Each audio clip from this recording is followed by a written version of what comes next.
Good evening, welcome to this week's edition of Gaelic Weekly Live. Tonight we'll take a look back at the second round of the Super 8s, which have proved much successful, and we'll talk about the Parky Keeve debacle in relation to the Liam Miller charity match as well. Marty, Jib, how are you? Rory, how's it going? Alright. You want to put a lot of sweet there? Oh, I was spitting the words out there a bit. Well, good again, Jib. There was a mighty crowd Noma. The Throne fans saying that everyone should want Dublin at home, which is a great atmosphere. Good buzz, like the business is about almost definitely happy anyway. Every place was jammed. Did you send many lines about it, or? I did try to, but what are you selling lines? They're bad as them Kevin fans end up. They just want to spend it and drink. Washing lanes. Washing lanes, that's the way you would I don't get very discriminatory against it. Their tax bill kills me at the end of the year. So no washing lanes, so yeah, but it's from the video, it looked mighty. You said it was real carnival atmosphere. Every pub was jammed in Omagh, club rooms were jammed, there's pubs running out of drink, club rooms running out of drink. It's definitely good. Not a bit of didn't you want, but it's a believer in the whole town. So it's great. It's great. It's mighty for a town like Omagh there. I'd say, well, Kerry wouldn't be as good to travel up the Clonus now, but it still would have been a good enough buzz around. It seemed to be a great atmosphere there as well. Yeah, that's it's what you want.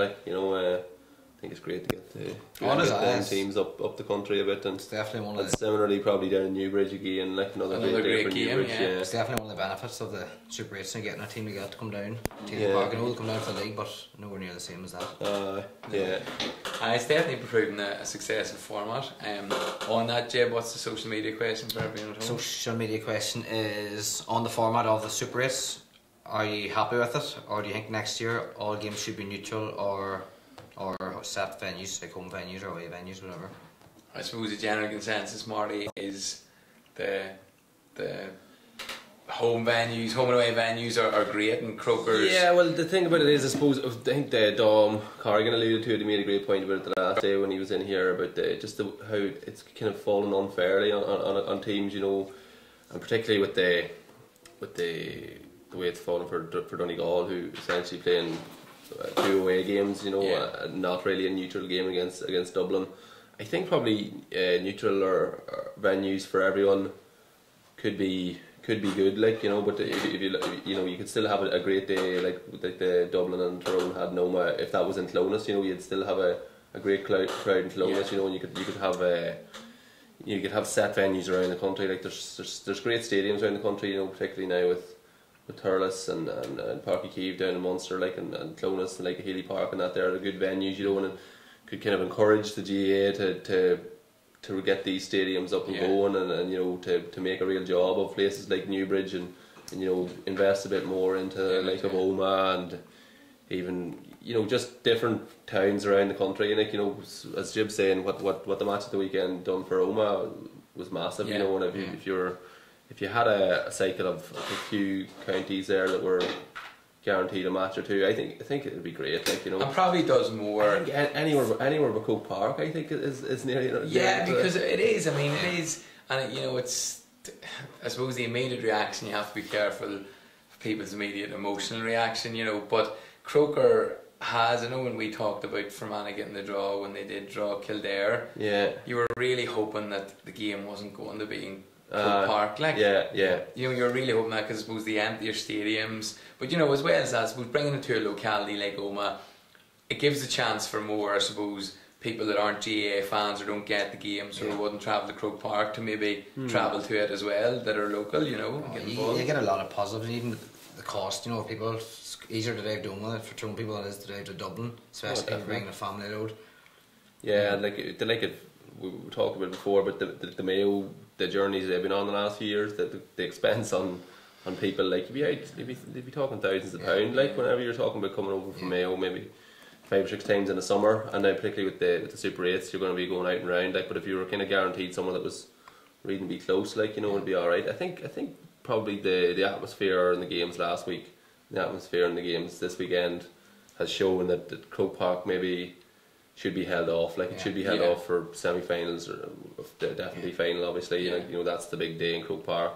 Yeah, if they're going to go neutral, they don't have to go to Croke Park. Yeah, exactly. You look at Kildare and say, right, we only got 8,000 or 9,000 people in this. We need more than that there, but You moved somewhere else, maybe there's 20,000 Yeah, people yeah, getting in. Yeah, you know, doesn't more have to be faces, Croke Park. Tullamores. Aye. I mean, if you look at, just you mentioned Mayo, I suppose you look at Mayo the last few years, you know, when they went to Ennis last year to play Clare, we talked about, you know, a great game, Clare yeah. put up the way. Yeah. The game against Kerry in the All-Ireland semi in Limerick a few years ago, you know. Yeah, it'd be huge for the town of Limerick as well, like, and huge for Oma.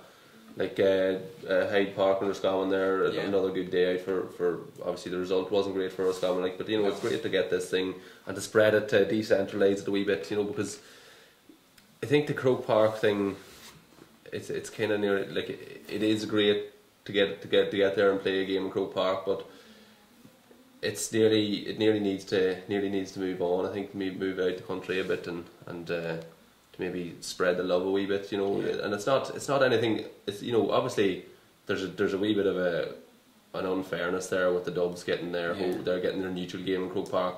That's definitely slightly unfair, but it's not about the Dubs really, you know. I think it's about what they bringing the carnival out the country a bit, you know, for you know, these 3 Super 8 matches, you know, be it neutral or nowhere, like all neutral games, or if it was to say that the neutral games wouldn't be in Croke Park, like, unless there was, I don't know what, like, you know, the Armagh Tyrone thing that they brought the Ulster final down to Croke Park a few years or back in the noughties because it was that big a game, you know, and like that was a novel thing at the time, you know, and but I think that the novelty is kind of worn off. It slightly has, you know.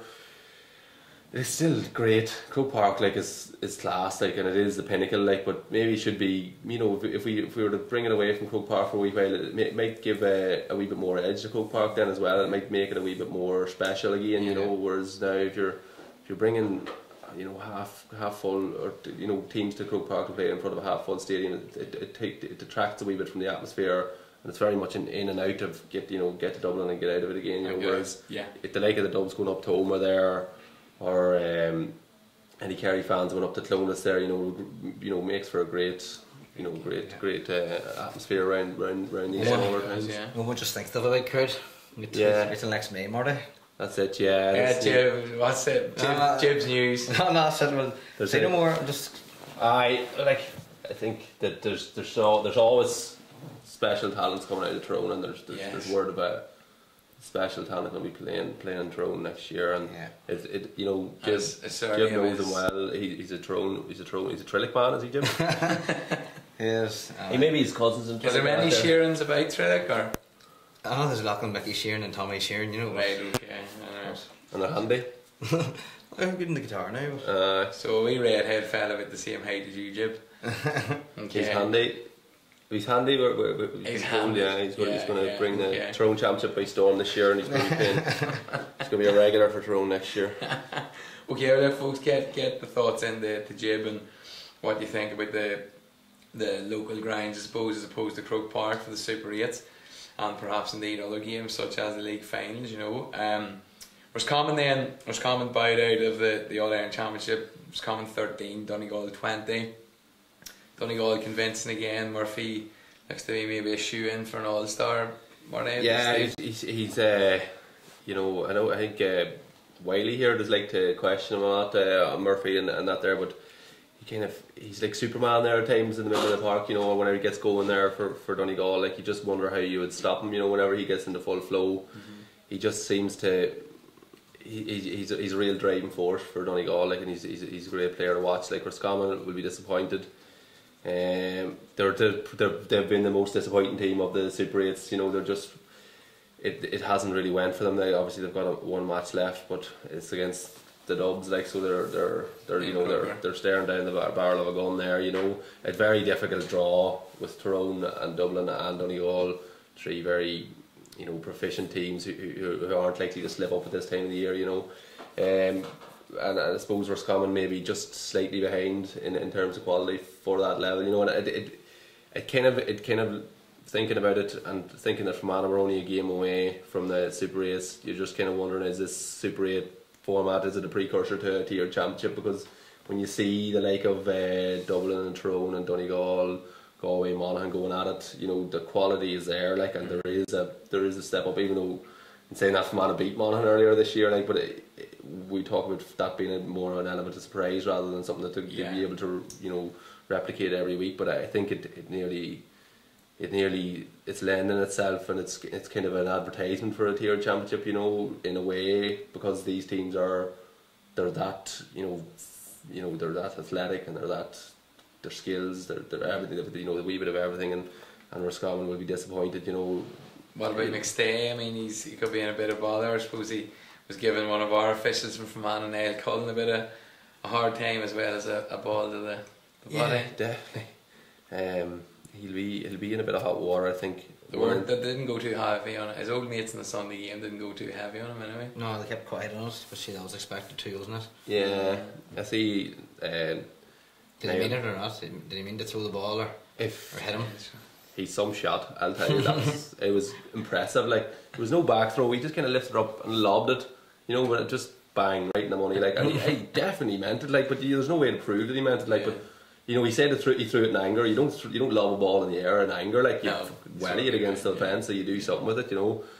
But he'll be in bother though. I mean, Conley didn't do much last year, and and like the thing about it is, the boys in the Sunday game, like, I didn't actually see what they had to say about it. I was wondering, would they have gone to town? Would they have, you know, because I seen Niall Cassidy there tweeting about McStay and whether or not they would call him out in the Sunday game, because it was McStay himself actually who highlighted an incident with Niall Cassidy against Monaghan a few years ago and got him suspended for a wee. It was innocuous enough. It was you know, he kind of ran the studs down the back of Conor McManus, and McStay highlighted it, and Cassidy got suspended over the head of it. And then Sunday game was obviously, you know, they were, what's the word I'm looking for?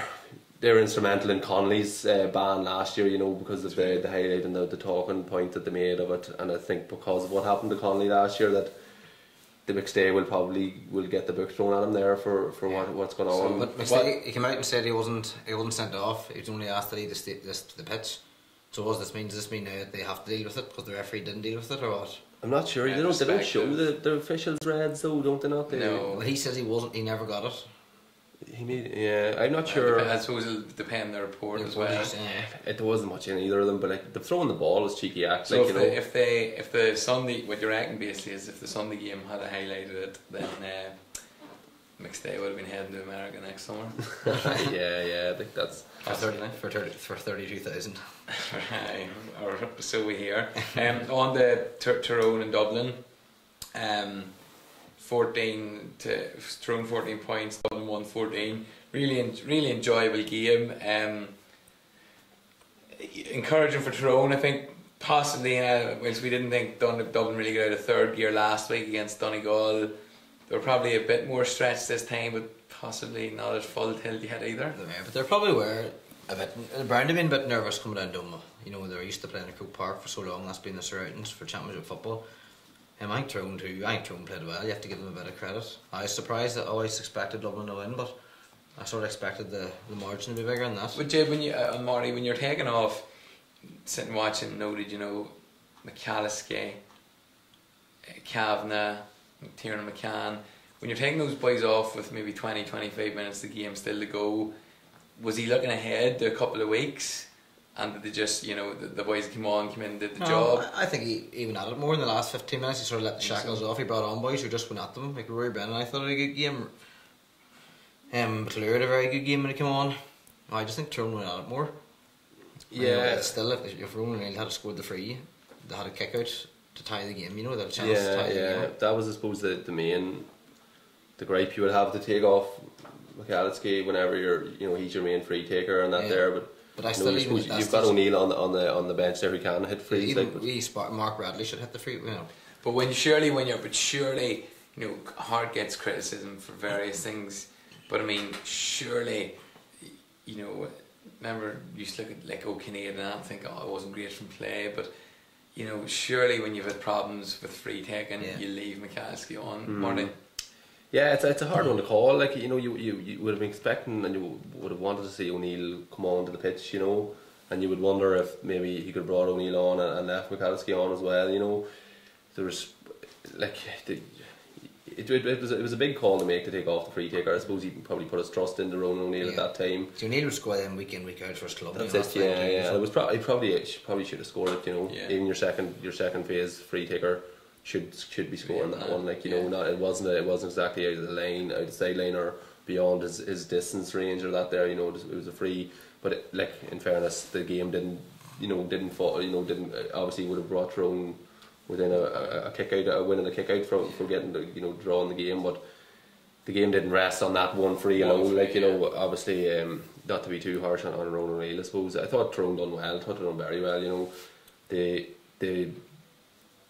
the goal was a big blow to them. You know, it's a bit of fortune in it as well. You know, the way it fell to them, but definitely, you know, showed that there's you know, they're not that far away from Tyrone. You know, from Dublin. Like last year was very disheartening for. Probably for a lot of football fans looking at it, because we thought maybe Tyrone we're gonna bridge this gap and we're gonna close it, but they just didn't get anywhere near them last year. I've seen a few people tweeting and that saying, "Sure, look, you can take the dubs out and you can do what you want with the sidelines and you can do this and you can do that. They'll win it anyway," and that is true. But going back to our point earlier about the neutral venues and about Croke Park not being a neutral venue, and if Dublin were in Clonus last week playing Donegal, or if they were in somewhere last week playing Donegal, and then all of a sudden Donegal really, you know, obviously Donegal put it up to them as well, but you know, if they had got right close to them, you know, within a point or that there, and they just got out by the skin of their teeth, and then they had to come up to Oma again this week, and again, you know, unfamiliar surroundings, and like what Donegal have had to do.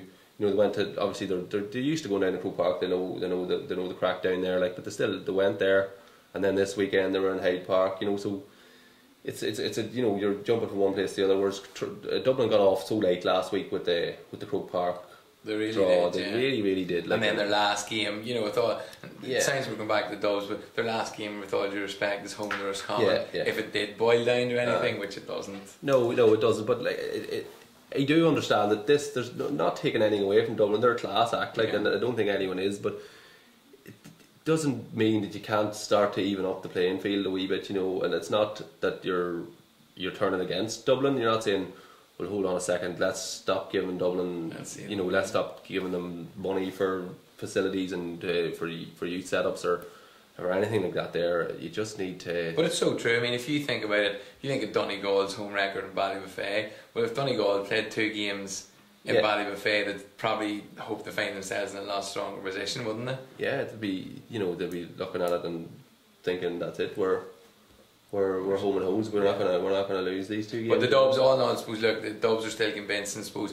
the bit of fortune from McCarthy's goal, you still can't stop the power of his running through, and Big Rock scored Hagen was absolutely fantastic as well. I think the goal was too, which I think is Colin Kavanagh stepped out or jumped in too early, and he done the same against Roscommon. So I think Colin's days are outnumbered, short in his own team as well. You reckon?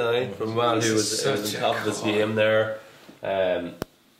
Last year, you know, he really had a monster. Has been leading that team really, you know, without getting credit for maybe the last 5-6 years. You see players that getting their chance. Like, I thought Michael McKiernan was outstanding. You know, if McKiernan puts in another performance he got there, he'll be an All-Star nominee. He probably already is an All-Star nominee the way he's going on. He's hit 1-4 from cornerback for this season already for to win the championship. And he's only scoreless. Kept Mannion scoreless. He was outstanding. Kieran McGeary came in, was outstanding. You think some of these younger boys now are finally coming in, even the start of the year, Lee getting his chance. What about Lee? He has to get a mention. Lee has completed 2 full weeks of training. Done the whole lot of it, so he's just not getting on again. Is he match fit though? Well, he's done 2 weeks full training. I might spring him out of the bag next week and buy buffet. Well, I thought they would have given him a bit of time before even that game, you know what? Then look, Ronan O'Neill's been producing the goods. Has Ronan O'Neill. Harry Lauren came on to again, scored a great point 2 for Tyrone. So Tyrone weren't far away. The Dubs were great again. Like, they're an impressive outfit. Like, the young fella Howard there, the new find this year. Like, they just seem to keep finding players, which is probably an easy enough task when you have a million odd to pick from. We have a message in from the Dubsman to James Malloy. He's just said, as a Dub, I'd love to never play at home. Love being on the road. Oma was some crack apart from the traffic home. And he says last week was shocking, but Group 2 this week was unreal football. Yeah, that's right, James. I think that the football in general this week was great. And it was needed, because last week everyone was like, oh, really? We thought that Super 8 was going to be super, but it wasn't that super, you know. But this weekend it was super. So we're round about average at this stage. Yeah. Yeah, Galway 19, Kildare 16, another cracking game. Yeah, great game. Kildare, I suppose Kildare have to take a bit of heart, you know, that they're okay, they're gone, but from where they were, God, maybe 5-6 weeks ago to where they are now, and the performance they put in against strong sides, impressive. Yeah, like they were, you know, one loss away from a complete whitewash season without a win, you know, and then you'd be talking about how many months before you get the chance to right that wrong, you know, back round to January again, and they just got that wee bit of momentum in the qualifiers, and then that took a massive surge with the Newbridge or Nowhere battle, and then that win over Mayo, and they walked over Fermanagh in the end up, and as we were saying, it was disappointing for Roscommon because it didn't really look like winning either of their games, whereas Kildare were within the kick of a ball of winning both games, you know, against Monaghan and Galway, who are two strong sides, you know, and it's tough on them, and now they're to go to Killarney in a couple of weeks to play Kerry probably without Daniel Flynn, which is going to be a big blow to them. It should have been a red card. I think the way he swung his arm, it probably was. He did. People are saying he didn't connect, but then you swing, you know. Yeah, it was intense there. Yeah, it was. You throw a punch, you deserve to go. Yeah, I don't think you can argue too much with it. Like the way he swung around like that there, you can't really do it. Like maybe like if I wouldn't want to get sent off for it. Like, but you know, when you see somebody else doing it, like it is really like you a man hanging off your reaction. Yeah, you're trying to get out of it. And it's hard not to react. Like, and especially when you're maybe thinking we're going to lose this game, and I'm wait, hold on, I've got a chance here, I'm away, and then you get pulled back, and that's it. You're just the redness descends, and you swing round like. And that ended the game. I think. You know, I know there was only a point in the injury time, but as soon as that setting off happened, I didn't expect Kildare to ever win the match. No. I look at probably. Say the Galway have shown to their game this year is that bit of cynicism that they've got in it, you know. Then they're not afraid to get down and dirty with the tactics, and as all the big teams are, like Dublin, and you would say that, you know, people would always affiliate with that kind of stuff with Ulster football, but Galway now and Dublin are masters at it, you know, and Mayo, and any team that are reasonably successful and are you know, fighting it out at the latter end of the championship, they have a cynical turn to them, and there's no doubt that Galway have got that edge now with them this year. And you can see Galway hit 19 points, 13 different scores. Yes, Comer's probably behind Michael Murphy, and McManus. I think he's the third best full forward in Ireland too at the minute. He's good. He's very good, and his power is virtually unstoppable. Like, you know, Galway are probably happy enough in that regard. The momentum was there, they've kept on winning, but in saying that, they've been knocked a bit for being defensive and whatever else.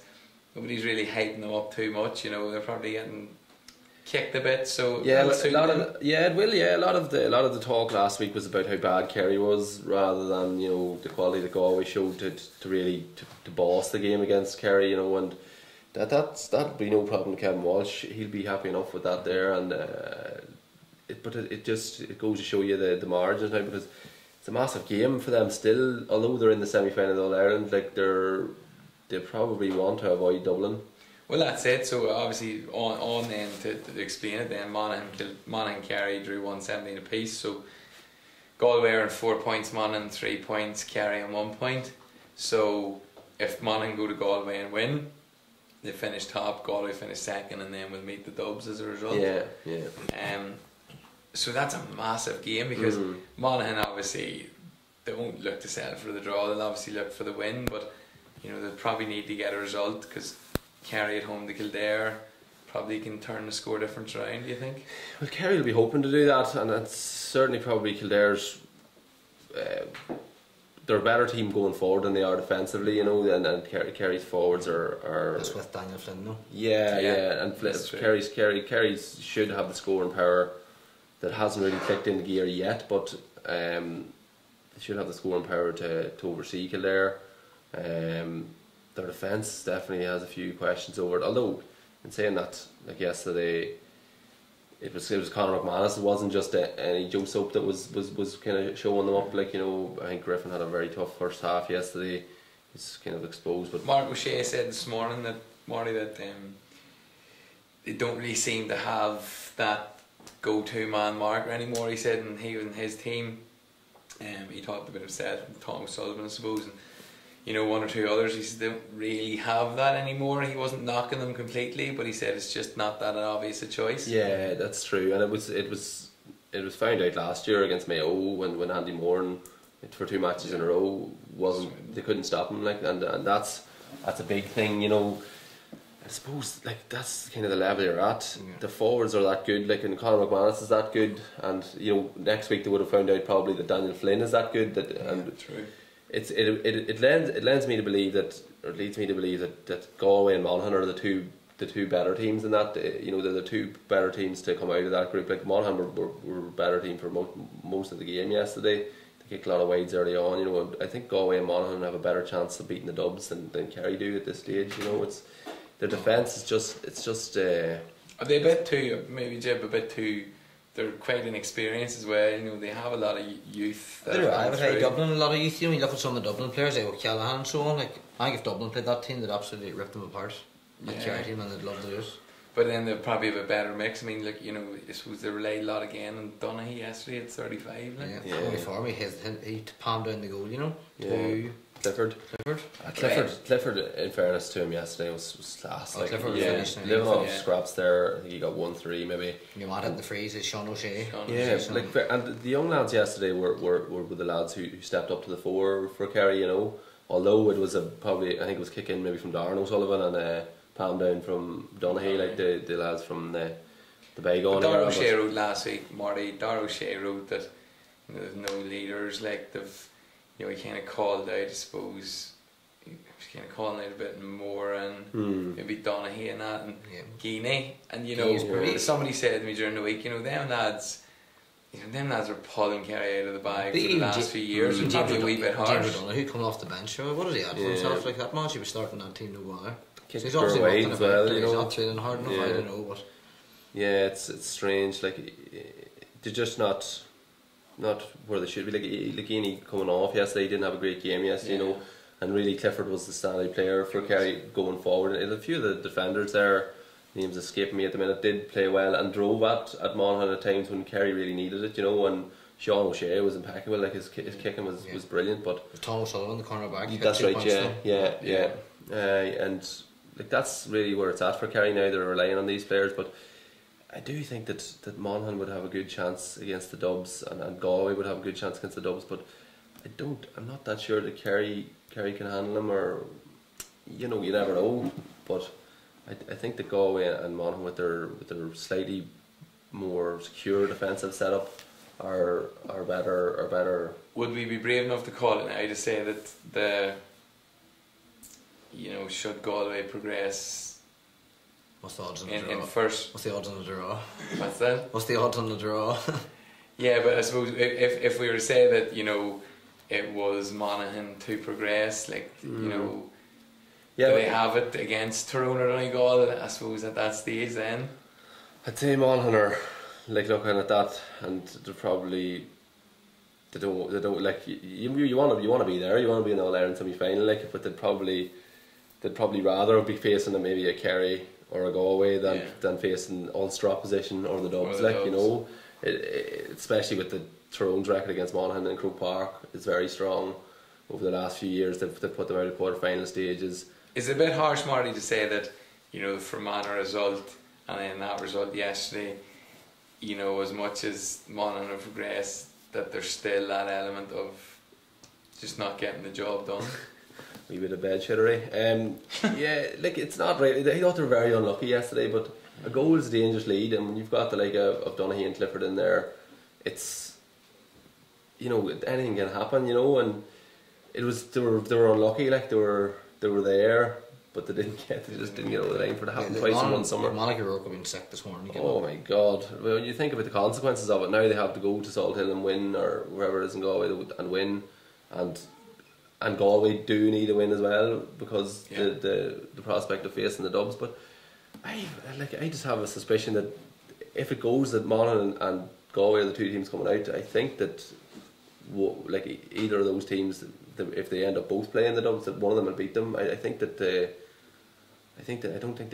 Dubs are going to win the All-Ireland this year. I just have a sneaky suspicion that they're Yeah, They're I mean, not the animal they were. they're just their bench. You know, they've discussed this a few times. Like, their bench probably with Flynn, McMahon, they're not playing as much as regular. They don't probably have the impact that I think that was nearly put the pot last week when they came on against Donegal. But I think they were cantering at that stage. But probably just don't maybe Jib.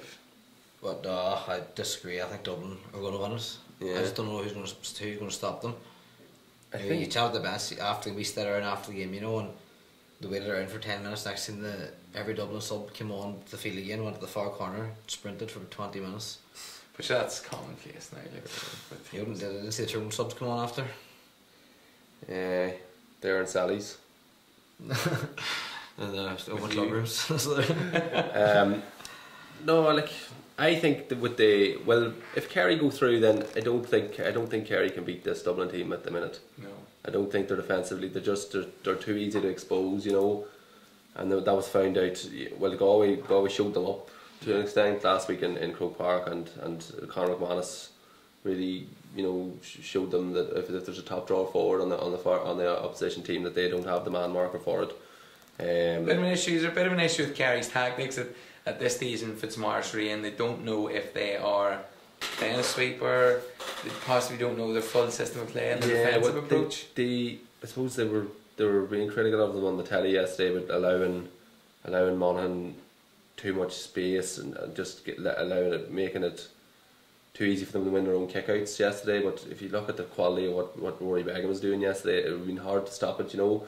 And that's when you're up against top quality goalkeeper who can find a pass, you know, at any given time, then it's very hard to do it zonally. Like if you're not, you know, tight man on man, then you're going to struggle because Rory Begum was just finding the players yesterday. His kicking was unbelievable. Is he better than Cluxon yet? Oh, geez, better than Cluxon this year. Yeah, like what he's done. That game yesterday, like they have such an impact. Yeah, he flipped Is one away. 40 points this year he has already, up to 41 points. That kick from it's outrageous. It's to the point now where if he kicks a ball out to his full, you know, a good long one out, and a Monaghan man catches and gets fouled, he could put it on the ground and Begum could put it over the bar in 2 kicks. Like that's how good his kicking is, and it's just as he's assisting himself. Yes, it's just a great striking technique now. Yeah. But like he didn't kick them against Fermanagh in Oma. Whatever happened that day, you know, he didn't have a good day that day. Yeah, and he obviously he made a major impact against Tyrone. I think he kicked 4 points that day, and yesterday he kicked maybe 3 or 4. He doesn't miss too many, in fairness. No, he doesn't. It's massive. It's a massive boost to Monaghan. You know, knowing that, you know, you've got a free taker there from anywhere inside your own half that they're likely to go over. Like, and if he can continue with that consistency, then it's going to be seriously hard. It's hard to defend against that, because there's certain areas in the pitch where you're not too fearful of giving away a free, you know, and rather than let a man kick it into the full forward line, you'd be happy enough to foul him out around the middle. But if they're guaranteed a point from it, then you have to kind of rethink your strategies there. This balanced approach is interesting. I suppose you've probably seen Tyrone abandon a little at the weekend. They're a bit more competitive. You know, that approach. Obviously for Kerry, the defensive approach. Well, yeah, I mean, and when they opened up, you know, as you said, when they came on, you know, and Tyrone sort of tried to abandon it all season, you know, that, but still there. Dublin were very defensive against Tyrone. You can wonder on me, but taking a photograph during the game, like, look at that. I mean, every Dublin player was back straight away. It's just then when the cameras turn, the players are that quick. They're back in there, you know. Because I mean, that's fine, but it's not like they don't dwell on it and kill. I mean, I watched 2 club games the weekend, and I seen a team where, and all I noticed was they were just so adamant, 2 and 3 players to get back to sweep, and they end up getting hammered. And then I watched a team on Sunday who would have played very defensively all season, were probably on a great run, then a bit of a bad run, kind of abandoned that as well, went a bit more open and were able to win the game. And against a decent side, you know, and it's hard to get that balance. We've talked about that before, but surely, I mean, if anyone has the balance maybe to beat the Dubs, it probably is Galway. This is it. This is why I think they're going to get. There's a good chance of them getting beaten this year. Like, and I think probably it's important that Monaghan and Galway, the 2 teams, come out of it, because if you've got Monaghan and Galway and either Dublin or Tyrone coming out, those three teams I think are the best placed. Yeah. They're the most, you know, tactically aware, and they're the most confident in what they're doing, and they've got the better defensive setups than, you know, than Donegal, than Kerry do. Like, so I think that'll give Dublin a real test in the semi-final and the final, and hopefully one of them can do it, to be honest with you, because I think it'll be good. I think it'll be good to see this. Like, obviously this is a great team, and if they're fit for 4 in a row, then fair play to them, and that's massive, like, because that's huge, like, in this day and age, like. True. Donegal a bit unlucky again then with Owen Van Galler. Seems he's picked up a bad enough injury. Yeah, you know, they really have been unfortunate. Definitely, yeah. I suppose with Tyrone going up there next weekend or the weekend after next, that they only needing a draw really, like, it'll be. Yeah, and Ronan McNamee got the all clear in his X-ray the day. And Lee Brennan's been training for 2 weeks now. So and Rory Brennan had a big impact, of course. Yeah, definitely. We're just based to pick off the other two now. Aye. Well, I was just thinking, who looked at this. Oh, when I had money going. No, you're alright. No, I was only. You're chatting about defensive, and it just across here. I'll just say that up the total scores. Like Roscommon Donegal, you had 33 points. Tyrone Dublin, there was 128 scored. Galway Kildare, 35 points, and then Monaghan Kerry, 117. You weren't going to add that up. The bad's 234. Yeah. But people chat about defensive, like, jeez, I watched games when I was younger, and they were finished maybe 8-8 and 9-8 all the time. No, we've noticed that. I think people are reading all this shit about we kind of defensive. discussed it with the mark or the black card having some kind of effect on it, but yeah. I think what we're talking about is probably the nature then of not being able to defend properly. Yeah. Yeah. It's not too often you go out the game now where it's sitting 8-8 or 9-8. No. It's either hammering or else maybe it's not. Yeah. That's the most enjoyable. I think when you're talking about balance there as well, one thing about the Tyrone team coming out of their shell maybe for the last 10 minutes, to say that you could go out and do that at the start against the Dubs, or to say you could do that at the start against any team, is probably, you know, it's all well and good saying, look at what they done when they did push up, you know, but it's a higher risk. Yeah. You know, you're trying to do that in the last 5 to 10 minutes to try and get over the line, to try and get the few points you need. But if you start that in the first 5 to 10 minutes and you end up conceding 2 goals, there's a chance you'll concede the 2 goals in the last 5 or 10 minutes, but at that stage it's do or die, you know. So I think that people do talk a lot of rubbish. Look at now what they're doing when they do this in the last 5 minutes. Look how good they are when they come out of their shell and they do that. But it's a higher risk, like, you know, and if they get away without conceding a goal or 2, then, you know, that's the aim is. But to say you can do that all day, every day, I don't think it's fully accurate. Like, I think you're leaving yourself too open, and eventually, if you're playing like that for 70 minutes, you're going to concede the goal. Like, you're going to tire. Yeah. Jib. Yeah. John Connolly's just put in Kildare versus Donegal was the best game of the season. Laura Trainer, Monaghan, the only team to beat Dublin this year in the league. Where's Monaghan. Oh, Monaghan, Donegal. James Malloy says Kerry will be contenders in a few years, but not a chance this year. If we get Monaghan in the semi, it will be Dublin's hardest match of the year, including the final. If we get there, I disagree. I think just what I suppose that Galway to be Dublin's hardest game of the year to get them. Yeah, well, I suppose what Laura Trainer is saying is right. That Monaghan did beat them in the league. I know it was probably maybe the last day, but I think Galway drew with the Dubs in the league today as well. Obviously Dublin beat them in the final after that, but you see there kind of a change in the guard with Monaghan and Galway stepping up to the fore, and that's why you think it's important that those two teams come out, you know, rather than if the Dubs get Kerry in the semi-final. I think they've got too much for them. I think Monaghan proved yesterday that although they ended up drawing the game, they're a better side than Kerry at the minute. I think they look stronger. So Galway and Monaghan in Salt Hill could be like Ireland and the Netherlands in the 1990 World Cup, Marty, just passing it around. Well, I don't know. Level and setting for a draw. Do you think?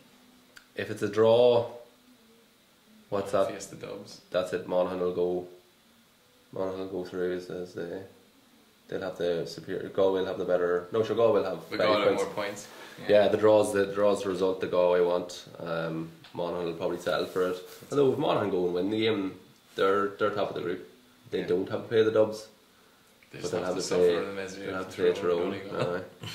What about the Parky debacle with the Liam Miller match? It's kind of it's a bit disappointing. Like that, it's coming to this. Like there's a meeting on tomorrow, I think, with the heads in the GAR meeting, the Liam Miller Foundation or the charity, whatever it's called. Like, and I think if you've lined up every single person in Croke Park and headquarters tomorrow and just asked them, should the game be played in Páirc Uí Chaoimh or should this be allowed to happen in Páirc Uí Chaoimh, I'd say they'd all say yes. But there's like anonymous statements coming out, and it's the same with the Newbridge or Nowhere thing. You're getting a statement coming out where there's like you're kind of looking for John Horn or what do you call him, Tom Ryan to step up to the plate, you know, and to just somebody to come out and go, well, hold on a second.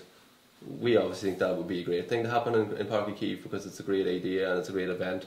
And so we're letting Ed Sheeran into stadiums here, there, and everywhere, and up the north and the whole lot. Like, and we'll let it go. Sure, it's a grand thing. Like, you know, why not? Like, I think I catch that up the north thing there.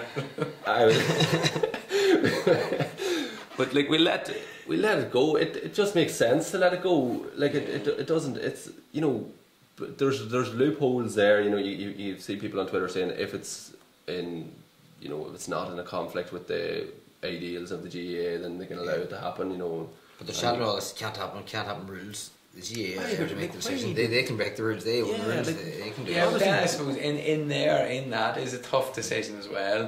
It is. You don't want to be. You've got a very regimented set of rules, and you've got a very specific way of creating and changing rules through Congress. Yeah, Congress. And that's important, and it's important to stick to that.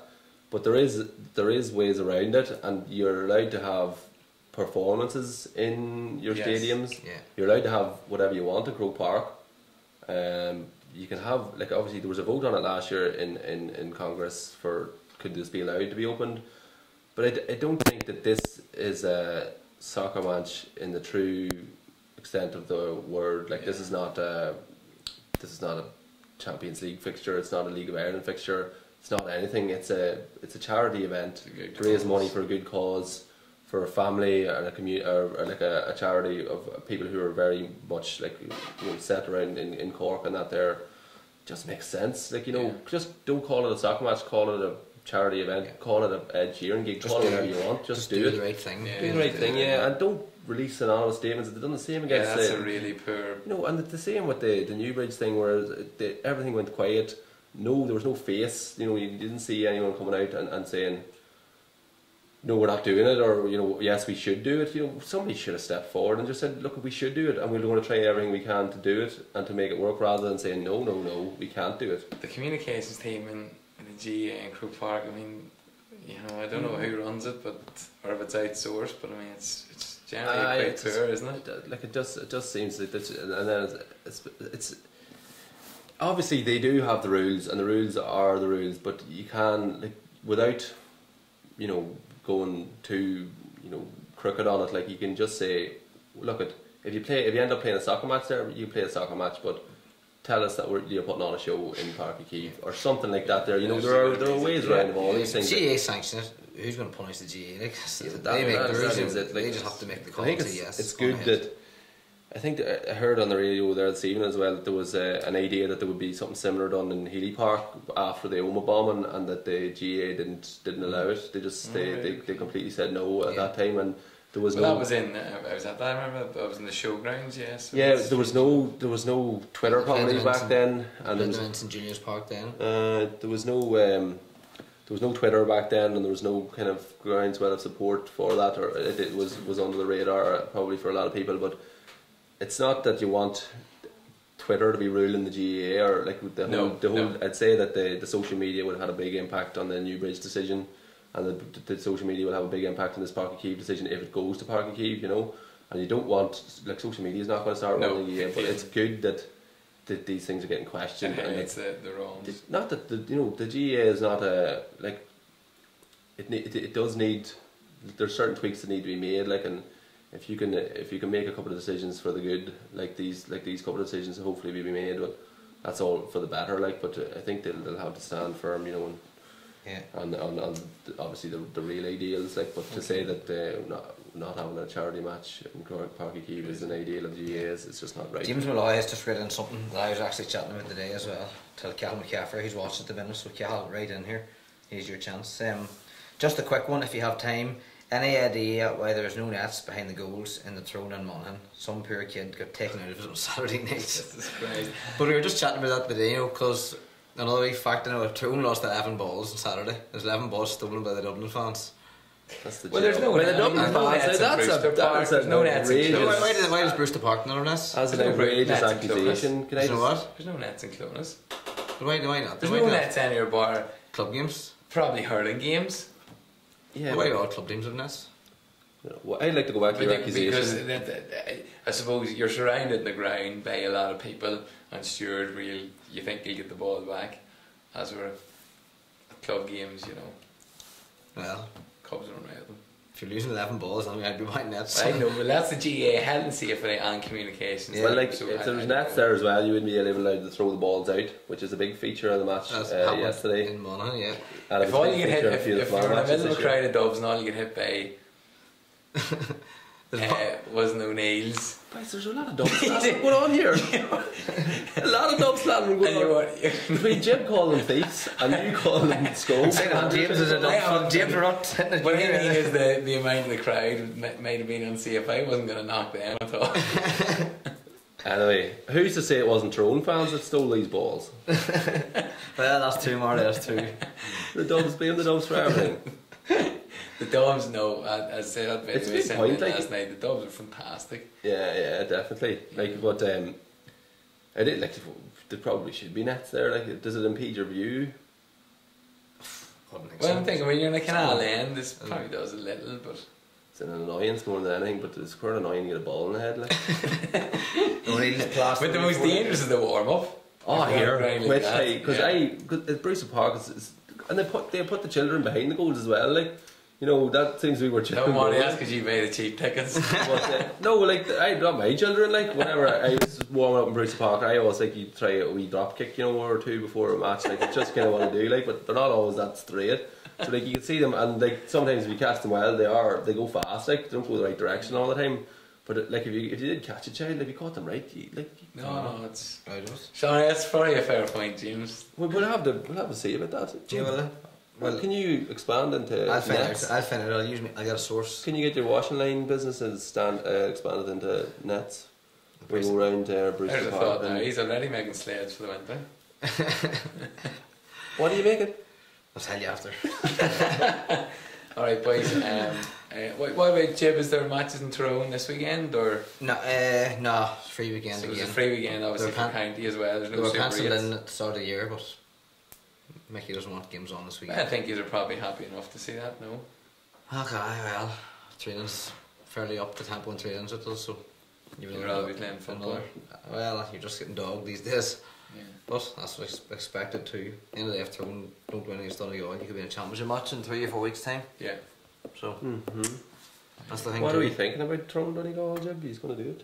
Oh, I think they will. I think the fact McBrearty's not playing is going to be a big factor. You're the first Tyrone person I've talked to is confident we go in the Ballybuffet now. Oh, I think they will. It's just mainly that fact. I think if Donegal had McBrearty, I wouldn't have fancied it, but I think after the weekend showing, Tyrone's going to have to win it in a good place. Tough place to go, Ballybuffet, and Donegal's record up there is. I remember the last time Tyrone Morgan had a bit of a nightmare. It was a wet day. I know the other 21 was up there 2 or 3 years ago as well. Got it right. Well, they went extra time, but they ended up being a bit of a tanking. But you have to win sometime. That's true. It could be a draw, that game up there, which would that'll put Tyrone through. Yeah, it's going to be a tough one. I'd say that one now could go back to. That one could be cagey. You know, after the expansive stuff this weekend, I'd say that game could be cagey. And I'd say Galway Monaghan game could be cagey. Like, there'll obviously be quality on show. The players are there. They're that good, you know. Talk to Donegal. I'm going to widen the pitch a wee bit, you know. I'd say. Very good. It'll be interesting to see. Okay, so we're throwing Donegal. What do we reckon then? I'll go for a draw. I'll go Tyrone. Okay. How we have it? Monaghan. Do you think Monaghan can do it in Galway? Oh, it's tough. It's very tough. Galway are Galway going to be so hard to beat. Galway beat them down there in the league, but I think Monaghan are going well for long periods in that game. I think Monaghan might do it against Galway this weekend. And will Galway play a full 15? Are they going to rest a couple of players? They can't afford it. I would like to see a draw there as well. I'd like to see Monaghan get the dubs in the semi-final. I'm going for 2 draws. I'll go Galway. Few solids and 2 draws, Marty. I know. Yeah. Alright, well look, that's it, boys.